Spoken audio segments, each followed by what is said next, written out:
इसलिए अल्लाह से मांगे, अल्लाह से लव लगाए। देखो ठंडी की रातें हैं, लंबी रातें हैं, कम से कम अजान से आधा घंटा पहला उठे, 5 बजे 5:15 बजे उठे, 2-4 रकात नमाज पढ़े, 15-20 मिनट अल्लाह से मांगे और खुले मुंह से रोए। दुनिया में कोई नहीं है जिसके सामने हम रो लें पेट भर कर। उस वक्त में आदमी जब अल्लाह से मांगता है, रोता है, तो ऐसा लगता है कि अल्लाह मेरे सामने है, मैं सारी दास्तान खुदा को सुनाता हूँ। उसको रुलाना नहीं पड़ता, वो खुद रोना जाता है। उसको वुजू करते वो पहली रकात में जो उसका हाथ बांधते बांधते उसकी चीख निकल जाती है। वो ताल्लुक ही, और जिसको तहज्जुद का चस्का लग गया ना, उसकी फी कभी नहीं जाती। सहाबा को ये चस्के लगे थे, जवानी में लगे। एक सहाबी का निकाह हुआ जवानी में, कितनी मिन्नत समाज से निकाह हुआ, तो इन्होंने कहा 2 रकात नमाज पढ़ लूं, शुक्राने की कि अल्लाह ताला ने मेरी इज्जत की हिफाजत की, गलती से बचाया, हरामकारी से बचाया और हलाल शक्ल में तुझे दे दिया। का पढ़ लो, तो रकात बांधी तो फजर के अजान हो गई। तो ये लोग थे, हमारे एक बुजुर्ग थे, बीवी आ गई निकाह करके घर में, 3 दिन तक इनको पता नहीं बीवी घर में है।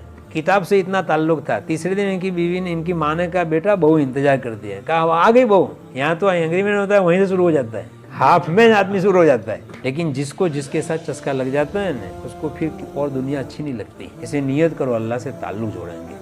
रमज़ान आ रहा है, इसलिए अभी से अपनी तहज्जुद की मिकदार बढ़ाएं। अभी से 2-2 रकात, हर 10 दिन में 2 रकात बढ़ाएं। रमज़ान आने तक हमारे अंदर 8 रकात तहज्जुद का एहतिमाम हो जाए, आधा घंटा अल्लाह से मांगने का एहतिमाम हो जाए। रोजाना 5 मिनट 15 दिन में हम मांगेंगे ना, तो रमज़ान आने तक इंशाल्लाह आधा घंटा दुआ की आदत पड़ जाएगी। तो रमज़ान में हमें किसी को कहना नहीं पड़ेगा हमको उठाइए, कोई अलार्म नहीं। यही हमारी आदत हमको उठा देगी। हमारा जो असर होगा ना, वो हमारे घर वालियों पर भी होगा, हमारे बच्चों पर भी होगा। फिर हमारे घर में हर एक अपने अपनी आखिरत की फिक्र में होगा। फिर एक घर का माहौल अजब, मदरसा भी है और यही खानका है। फिर आदमी अपने घर में पराया नहीं होगा, अपने घर में यूं करेगा कहा मैं जन्नत में घूम रहा हूँ। चाहे मैं किराए के मकान में हूँ, लेकिन है मेरी जन्नत है मेरी है। बीवी नमाजी, बीवी तहज्जुद गुजार, बच्चे तहज्जुद गुजार। तो ये अल्लाह से लेने का बचपन ही से इसका शौक पैदा हो।